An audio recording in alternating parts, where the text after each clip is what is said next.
Welcome back. Well, as you can see, the sun is shining and the sky is blue, and I'm outside today in God's studio instead of being cooped up in the confines of my house where it's out of the snow. Temperature today is kind of nice. It's in the high 40s. It might reach the low 50s today, but I want to talk today about the double action pull. Now, in my last series, when I was talking about precision pistol shooting, I spoke about single action trigger squeeze, and I told you that it's really a pressing of the trigger. In other words, now this gun is naturally, it's been checked. I've got no ammo with me. The single action trigger squeeze, as I described, utilizes the forefinger. In other words, the very front, between the first joint and the fingertip, where you have great sensitivity, and you can, without influencing the direction of the muzzle, you can pull straight to the rear until the hammer falls. Now, double action is something which requires more leverage because you have a heavier trigger weight. Now, double action pull has often been thought of, I think, unfortunately, as being the poor stepchild of the revolver, and that shouldn't be the case at all. In fact, in earlier publications, Smith & Wesson would even say that it's an emergency style of trigger pull. As a person who's trained police officers throughout most of my career, it became my friend. I love the double action pull. It's a very, very efficient way of utilizing this firearm. Very efficient, and it doesn't require a clumsy cocking of the trigger in order to accurately squeeze it off. Now, it has many similarities to a good single action pull, but let me explain. I don't want you to misinterpret that. Most double action techniques that I see are inherently flawed. They come from an unnatural understanding about what a double action trigger actually is.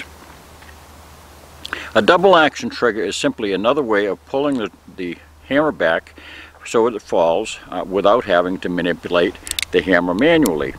But beyond that, first of all, it requires that the person who's shooting understand that because of the greater need for leverage, the entire joint the first joint is atop that trigger. In other words, you can see how I'm wrapped around that trigger right now. Now, this was also a problem with early double action trigger construction. Earliest double action trigger construction that Smith & Wesson and other companies used often had on the front of the trigger, it was serrated. Now, a serrated trigger did not lend well to wrapping that rather fragile. We don't use that part of our finger very often. We use the end of the finger, it gets calloused and everything, but we don't use that joint very often. And when you wrap that joint around a serrated trigger and start pulling on it repeatedly, it starts tearing you up, it starts irritating it. Smith & Wesson and other companies then attempted to put on so-called target triggers in order to avoid the so-called target shoes that were being used that were rather unsafe. They would sometimes get out of position and jam a gun up and make it very unsafe. But they widened triggers. Now, that might have been fine for the person who was doing single action shooting and were just simply holding that front of that fingertip rather than the joint. But again, because they were so wide, they did not accommodate the wrapping around of that trigger. So therefore, in more recent years, Smith & Wesson and other companies finally got it across that had to be both a smooth and a narrow trigger in order to facilitate a good, smooth pull without irritating your finger and without getting hung up. That smoothness is akin to a ball joint. In other words, instead of having sand in a ball joint of a front end, you now have a smooth ball joint which is lubricated, so you can pull that straight back. Now, the most important thing to remember is that a double action pull is not a yank. That's probably the most common error that I see, is the yanking of a double action trigger. In other words, doing that. that's probably akin to the same type of error that I see with squeezing a single action trigger, which is doing this. It's rather than squeezing, rather than pressing on the trigger, it's a jerking of the trigger, basically a snatching of the trigger. In some ways it's a lot easier to describe a double action pull than it is to describe a single action pull, because they're both one and the same, but one is done at a much longer tempo than the other. Now, in describing the correct double action trigger pull, and by the way, one other thing, besides where I told you the single action squeeze, the thumb was held in a relaxed position so that you were not exerting undue stress upon the gun and you're squeezing it off. With a double action pull, both your finger is wrapped around tightly and your thumb is clutching, firmly grasping the gun, so you're making use of your full fist to hold on to that gun to keep it steady. I like to use different modes of expression when I'm describing what a double action trigger squeeze really is. Think of an oarsman placing his oar in the water, and he has to pull on that oar. He has to pull on it. If he tries to jerk it, it's just going to simply splash and skid out of the water, and it's going to be useless. He has to engage the water and he has to pull it. He has to engage the water and then pull it. Engage the water and pull it. Say that as you're squeezing a double action trigger. Engage it and pull it. Engage it and pull it. Engage it and pull it. Engage it and pull it. Now, you might say, well, that's really not fast enough for a good double action squeeze. Well, if you've ever seen the movie Ben-Hur that was done in the late 50s, you know, in the bowels of that Roman ship, the oarsmen were all first steadily rowing, and the man at the front was beating with a hammer, with two hammers, and it's boom, boom, boom, boom, boom, boom, and then he was told to speed it up. Boom, boom, boom, boom, more, boom, boom, boom, boom, boom, boom, boom. You're still pulling that oar through the water. You're still squeezing the trigger, but you're just doing it at a faster tempo. So what I want you to do is think of placing this front sight on a track. Now, we spoke about that if you haven't seen my videos about the proper sight alignment, you have to see that, because that's just as significant with a double action squeeze as it is with a single action squeeze. But place that sight in this track. Now, what I want you to do is simply face a blank surface. It could be a white wall, it could be, you know, the sky, it could be anything, but in a safe direction, and with a check your gun, be sure it's unloaded.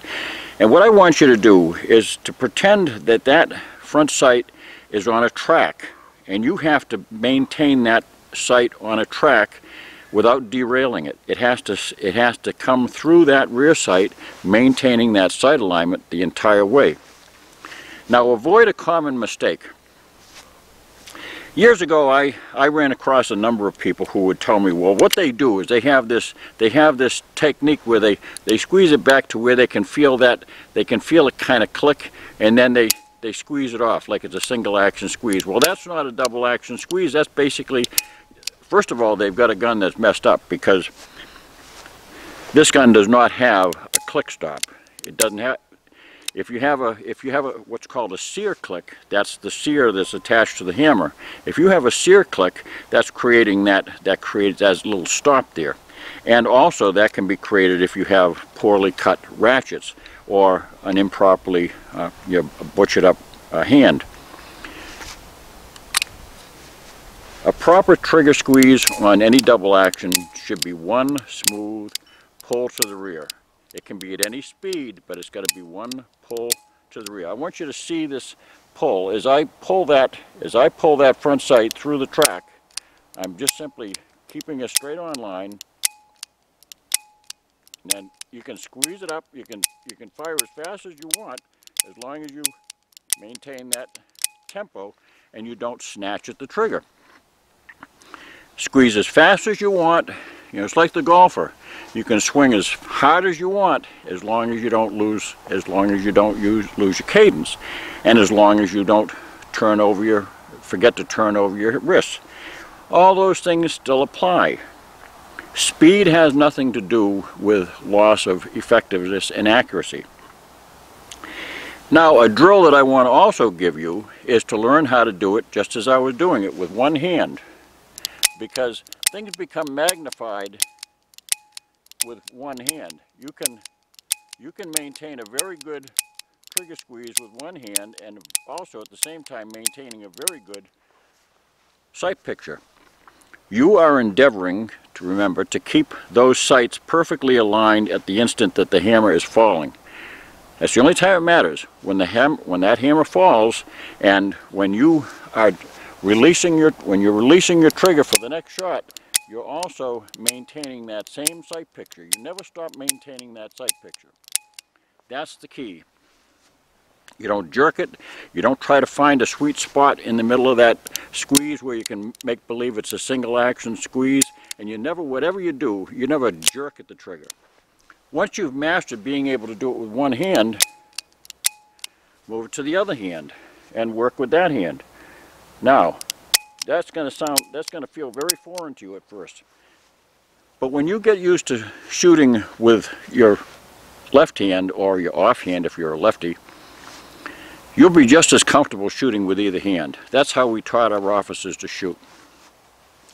And we taught them that this is a handgun. It's not a hands gun. It's a handgun. It was designed to be used efficiently with one hand. It does not need a second hand. Now, yes, we can employ for greater steadiness. You can use a weaver position, and you can use that sort of technique to steady shots, especially to control shots for quick follow-up shots. You can use the isosceles method. Let me speak about that for a second. You know, over the years, we went through many different types of shooting exercises in my career. I mean, we did a lot of different shooting exercises with rifles, handguns, shotguns, and you name it. And we carefully analyzed and assessed what they were in practical terms, not just in a schoolroom environment. But we assessed their efficacy in real-world situations. And the U.S. military has also done the same thing. Now, it was previously perceived that in double action shooting with a weaver position, you were basically giving your opponent a much narrower profile to strike. The big problem is that if he does strike you, and the chances are very high that he'll hit you, instead of hitting you in one lung, he can hit you and penetrate through both lungs. So it's not necessarily, and this is something that was found in post-shooting situations. Not only that, but for a police officer who wears protective garment, wears a ballistic vest, this is the least protected area. Well, this is the most protected area. So, there's something to be said for the old isosceles position. Plus, it's also quite efficient, because it places you square to your target. It's a natural thing to do, and anybody who does it for a long time can understand that you can hold that, you can squeeze that trigger as fast as you want without snatching it, and you'll never lose target acquisition. You'll never lose sight alignment.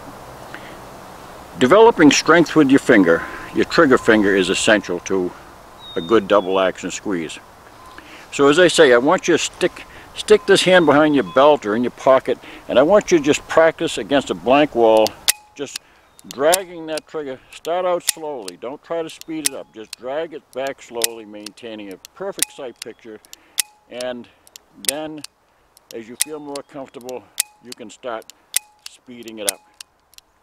Again, the effort is to keep that sight on track. Double action can be very, very accurate. It can be extremely accurate. There's no reason why it has to lose, accuracy. It can be extremely accurate in terms of very, very precise shooting.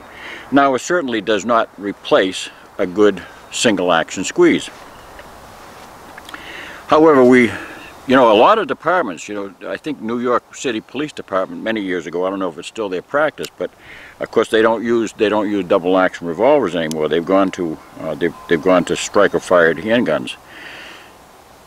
But in the old days, a lot of guns, the Smith & Wesson, a lot of orders that they received from different departments were to basically file off, they had to grind off the cocking notch so that there was no single action squeeze, because they had many instances where, especially older officers who would, cock the gun and did have it pointed at something or somebody, and then they'd forget about it and they'd stick it in their holster, or in the height of things, a scuffle would start. Now they got a cocked gun and they got to try to get that thing uncocked without setting it off, and oftentimes that didn't happen very effectively, and sometimes people got shot. Sometimes guns went off when they weren't supposed to. They'd be getting into their car, somebody would bang against their holster, and the hammer would drop. And if they had a properly constructed gun, it was fine, because simply dropping that hammer is not going to set it off, because there's a hammer block in a Smith & Wesson which prevents that. Unfortunately, a lot of people over the years, including police officers who didn't know any better, would remove that hammer block. It has an L-shaped spur on the top and it has an egg-shaped hole in the bottom. They'd remove it thinking that that would increase the smoothness of their trigger. So then there was nothing to prevent that hammer from striking a cartridge, because the trigger was not going to block it. So let me say that you should learn to use a good double action squeeze, always maintaining a nice, consistent, smooth follow through. And just as I told you with single action shooting, the follow through is all important. So when you're practicing that one hand maneuver, remember, as you're letting the trigger go back to battery, keep the sights on line. In other words, nail them together. Don't let them get out of track. And that's all there is to it. So thanks for watching. Benny's doing great. He's out here running around and enjoying what there is of the last snow. But he's doing quite well, and I appreciate everybody's thoughts, and you're always asking about him. He's my sidekick, so we go everywhere together. So thanks for watching. Stay safe during this coronavirus problem, and maintain safe distancing and everything, and keep everything washed. So that's it. Thanks for watching. Don't forget to subscribe, and God bless.